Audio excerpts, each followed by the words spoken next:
welcome to another edition of Creative Current.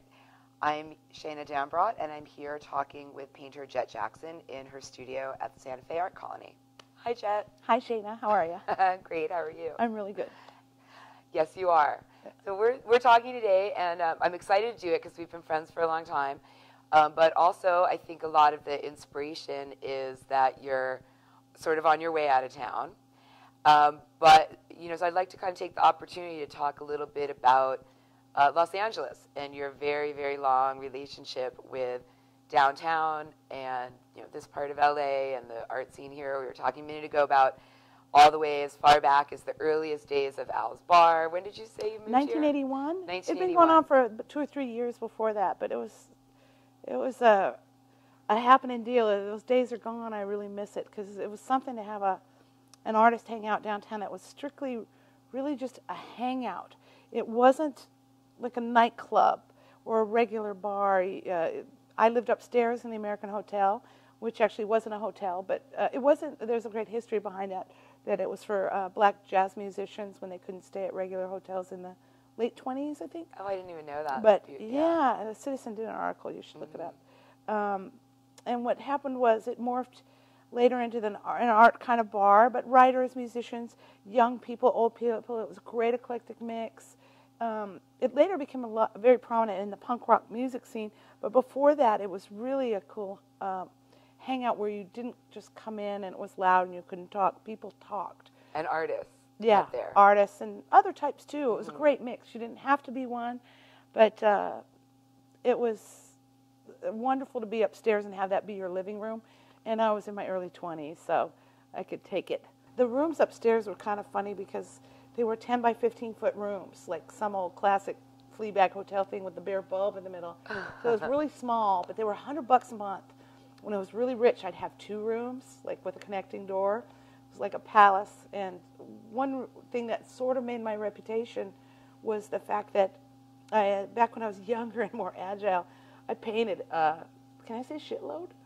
A lot. I painted a lot. TV. Okay, I painted a lot, and it was a lot faster then. So my 10 by 15 foot room, or the 2 rooms, were just jam packed with art, like a crazy quilt. And people thought it was impossible to make that much work in such a small space. But it's not like I was some big action painter with 20-foot canvases. All I needed was the easel and a little table for my drinks and smokes and paints, and it was really nice. You could reach everything from your bed. That you have this whole prolific thing in your rooms that, you know, it's hit or miss who would see it when, what show would be up, what series you were showing, what would then be bought right out of the studio. Right, that's what people don't see is what I haven't been working on lately is gone now. Exactly. And that's stuff I've either borrowed back from somebody or maybe it's old and it's not finished. And I stuck think, it up. This is new. This is what you're doing now. And you're like, actually, that painting may be new, but I've been doing this for 30 years. And I'm like, well, how am I supposed to know that? Well, genius that you are, how are you supposed to know that? Is you're doing this website that you were describing to me, which 35 made me years react worth of work. At that by saying, I wish every artist in the world had the time and ability and inspiration to do what you're doing with the website. So it's getting there. There's still more materials to add, but Jett.com. That's it, Jett.com. Jett.com. Isn't that great? Oh my God. My art How dealer, did you get that? He bought it from a 12-year-old girl who had a Xena the Warrior Princess site on it. And he paid several $1,000s for it, but it was worth it. Yeah. I had to because Jett Jackson, the famous Jett Jackson, the Disney show, had all of that. I was the famous Jett Jackson. You are. That's fantastic. Well, congratulations on that. That's huge. So the thing is, so tell everybody a little bit about the scope of this is incredible. Yeah, it's done in a sense of a retrospective. Every little crappy Polaroid or great slide or 4x5 I had of images, I put it on there and try to organize it into theme groups so that it's a lot to see. It's over 700 images. And those are just the ones I could find. All those paintings I sold and didn't take a snapshot of. Man, all you artists, take a picture. You know, and don't let the collectors say they'll send you one. They won't. They never do. I Maybe even have done that to people. I don't even mean it. Yeah. I just forget. Exactly. And then yeah, the email I'll send you a picture later. Yeah. All you're worried is getting that check anyway, but then you realize later. And there were a lot of paintings, like I almost have never given away a painting, but I've sold them for a 6-pack. I always feel that, get something, get $1, just a gesture. Yeah. Not because it's mercenary, but because it keeps it business-like. That people, all of a sudden, everybody wants to like trade work with me, or, I have a lot of room in my space. If you have too much, I'll store it for you. I'll hang it in my living room. I have a lot of cool people who come through my house. Sorry. I know. Right. Well, that's the good thing about prints and editions, which I know. Me too. You're going to be able to get. Then I get to keep one. Right. Well, if that's it's a good sold, point. I would love. I want a print of this really bad. It's going to be amazing, right? So it's like every picture, all this stuff, process stuff, title, all of it sort of organized. Also, you can see. But one of the features is the dating system, so that I won't be able to see something and know, oh my God, I've never seen that yet. This painting was these were made in 1990, or these were made in.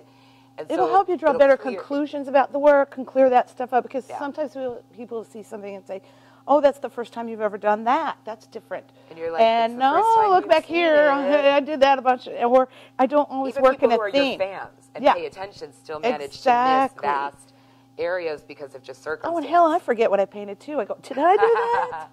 And it'll just keep everything clear. Amazing. You really should have an army of staff. I want to keep embellishing it too. I have one project that'll come on later of every single show invitation, of every single show I've been in for 35 years, to have the images, not just that dry, like right now there's a little boring list that says this gallery, that gallery, and a lot of the oldsters from the old days will look and go, oh, remember that pop-up gallery? Remember that place? Oh, that show? To have the graphic. Yeah. Amazing.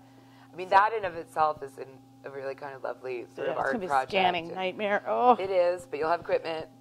But so, I mean, but you started working on this a while ago. About a year already. So it's total coincidence that it's sort of coming together right at this moment in your life of great change. Surprise, I'm leaving. And leaving LA, not as part of any great exodus of downtown and, oh my God, the studios, and oh my God, there's whatever. Some politics right now at the Colony. All that stuff. That has nothing to do with it. You just scored an amazing gig being a sort of a curator, artist in residence, kind of advisor, for somebody with an amazing historical property in the South who's looking into turning it into a kind of a foundation kind of situation with like young art stuff, kids, artists in residence, and projects and things, which is, heaven. Sounds like. I've seen pictures it's waterfront property, man. My windows on the water. That's going to be so thrilling. No one blames you for taking that job. Everyone's just jealous you about a second to say yes. God, right. So that's going to be amazing. If I ever figure out the Facebook thing, I'll put some pictures up. I don't know. Now. But what's nice is this is a person who collects your work and respects that you work, and so it's not like a job that's going to really conflict. Like, you're still going to be painting. Yeah. And also for him, he's been buying a lot of the Alice in Wonderland stuff specifically for me, kind of cornering the market on it, which I want to do some more with that. It's such a great subject matter for me. I thought plus you're having a kind of a through the looking glass adventure now. Totally. Like and this guy's a total Mad Hatter all the way. Just a really eccentric multi-millionaire guy. You're one of my favorite artists to watch you react when somebody asks you what your work is about, because you don't even try to, what do you think it's about? It's about what you see in it. Yeah, people over-poeticize stuff a lot. They're always looking to inject more meaning into stuff. And artists get that a lot. And artists buy into it, too. They're the perpetrators of this as well. Goodbye from Jett Jackson. It's April 2011, and I'm signing out. See you later. Hasta luego, amigos.